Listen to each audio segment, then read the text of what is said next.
gerejaku. Gereja terpencil di sebuah desa di provinsi paling barat Indonesia, tempatku beranjak dewasa. Sejak pandemi COVID-19 melanda, semua memang penuh keterbatasan. Tapi mengajarkanku arti sabar dan berserah sama Tuhan sepenuhnya. Sepenanggungan senasib, tulus melayani, dan senantiasa pancarkan kasih Tuhan tanpa batas kepada sesama.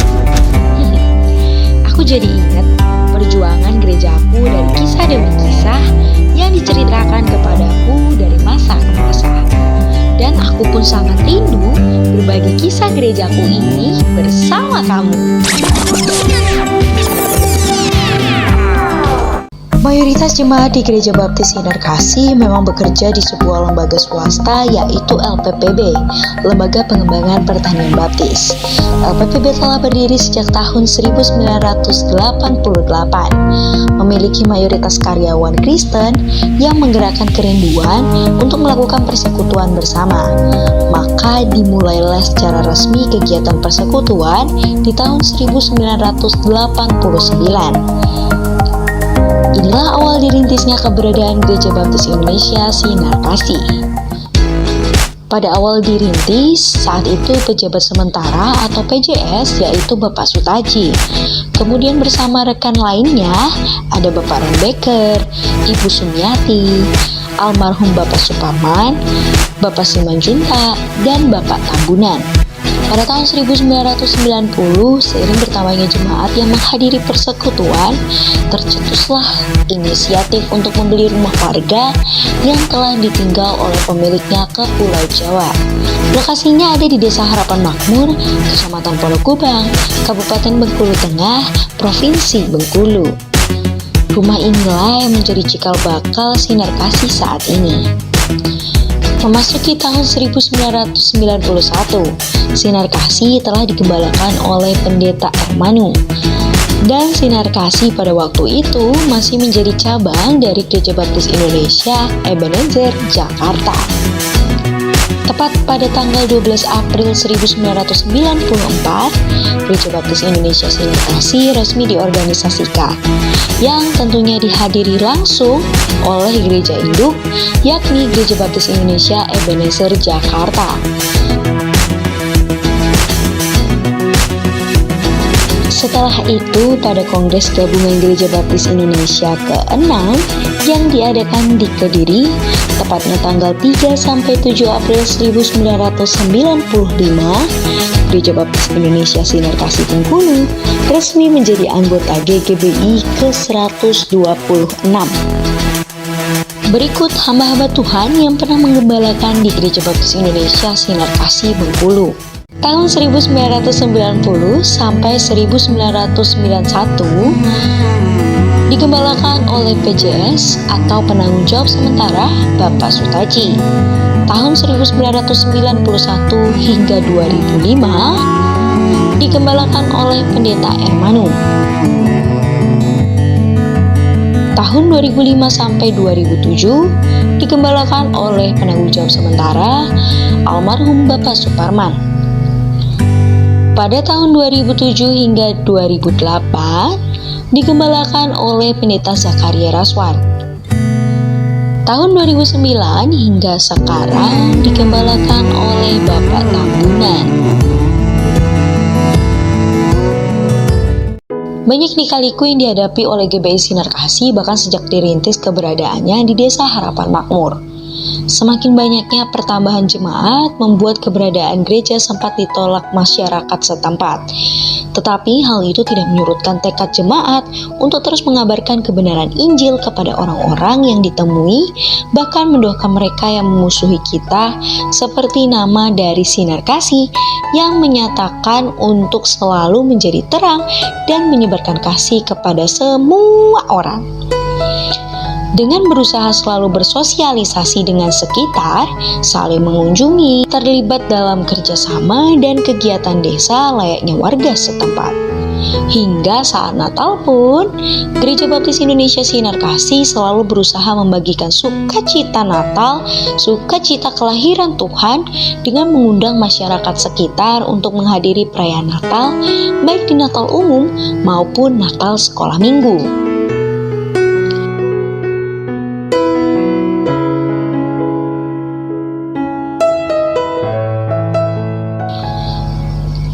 Pada tahun 2010, secara resmi tercetuslah visi Gereja Baptis Indonesia Sinar Kasih, yaitu Injil untuk semua orang bagi kemuliaan Allah, KOPI, Kelompok Pengabaran Injil di seluruh desa. Dengan ayat utama yang diambil dari Matius 28 ayat 19 sampai 20, yang merupakan ayat amanat agung. Sejak saat itu dimulailah kelompok-kelompok yang terdiri dari beberapa keluarga. Dalam kelompok itu membahas mengenai firman Tuhan dan belajar metode 3 saja. Sehingga sampai saat video ini dibuat, sudah banyak orang yang mendengarkan Injil. Salam, perkenalkan nama saya Santo. Saya berasal dari kota Bengkulu. Di sini saya akan sedikit bercerita tentang awal mula saya percaya kepada Tuhan Yesus. Karena memang saya pribadi bukan terlahir dari keluarga Kristen, jadi pada waktu itu saya bertemu dengan keluarga Bapak Rianto. Saya masih teringat pada waktu tahun 2005. Beliau menyampaikan tentang kelahiran Tuhan Yesus, kematian sampai kebangkitannya. Dan di situ saya tidak begitu saja langsung percaya. Di sini saya butuh proses kurang lebih sekitar 1 tahun. Dan ada satu firman Tuhan yang menguatkan saya dan membuat saya tertarik pada waktu itu, dari Roma pasal 10 ayat yang ke-9. Sebab jika kamu mengaku dengan mulutmu bahwa Yesus adalah Tuhan dan percaya dalam hatimu bahwa Allah telah membangkitkan Dia dari antara orang mati, maka kamu akan diselamatkan. Di sini akhirnya saya ambil keputusan dan saya percaya bahwa di dalam Tuhan Yesus ada keselamatan dan jalan kebenaran. Dan saya pada tahun 2006 saya ambil keputusan untuk percaya dan saya siap untuk menghabiskan. Dan sampai sekarang ini saya masih aktif bergereja di Gereja Baptis Indonesia Sinar Kasih. Mungkin itu saja sedikit cerita atau kesaksian atau pengalaman yang bisa saya bagikan tentang awal mula saya percaya kepada Tuhan Yesus. Sekian dan terima kasih. Shalom, perkenalkan nama saya Francisca. Saya berasal dari Provinsi Bengkulu, di mana sekarang saya ingin berbagi pengalaman saya kepada teman-teman. Bagaimana saya boleh bertemu kepada Tuhan Yesus, saya boleh mengikut Tuhan hingga pada saat ini. Saya percaya kepada Tuhan pada tahun 2018, lebih tepatnya 3 tahun yang lalu. Saya bersyukur boleh bertemu kepada Ibu Supami, di mana beliau menceritakan kepada saya tentang kebaikan Tuhan, tentang pengorbanan Tuhan kepada kita, setiap umat yang percaya kepada Dia. Saya mendengar cerita itu tidak langsung percaya, melainkan saya masih berpikir, saya masih memantapkan diri saya untuk memutuskan untuk saya boleh mengikut Tuhan. Tapi ada ayat Alkitab yang menguatkan saya, yang membuat saya percaya kepada Tuhan, ialah dari Yohanes 14 ayat 6 yang berkata, kata Yesus kepadanya, Akulah jalan dan kebenaran dan hidup, tidak ada seorang pun yang datang kepada Bapa kalau tidak melalui aku. Dari ayat firman Tuhan ini, saya semakin percaya kepada Tuhan. Dari ayat firman Tuhan ini saya boleh memutuskan untuk saya boleh mengikut Tuhan, saya boleh merasakan lawatan Tuhan hingga pada saat ini. Saya ingin berbagi kepada teman-teman apa itu arti Injil yang saya pahami dan saya mengerti.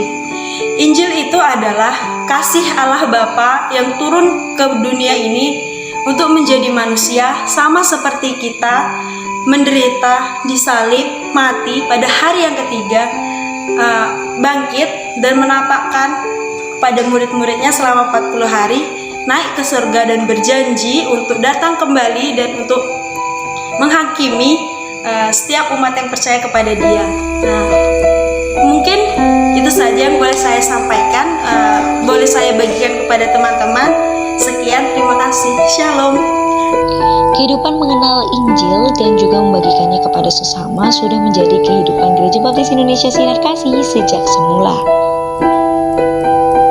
Dalam setiap lini usia dari masa kecil hingga dewasa selalu dikenalkan mengenai keutamaan Injil, yakni kelahirannya, pengorbanan ketika darah Yesus tertumpah, dan dosa kita lunas dalam kematiannya, serta kebangkitannya yang merupakan peringatan Paskah terindah bagi kita, umat pilihan Tuhan.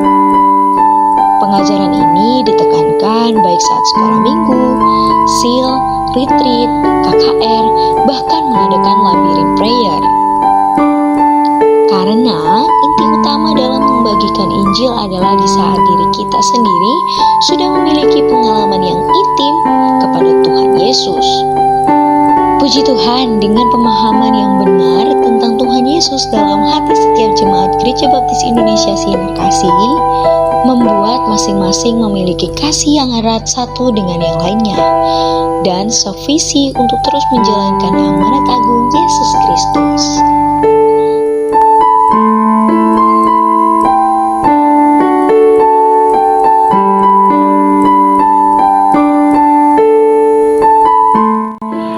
Kami keluarga besar Gereja Baptis Indonesia Sinar Kasih mengucapkan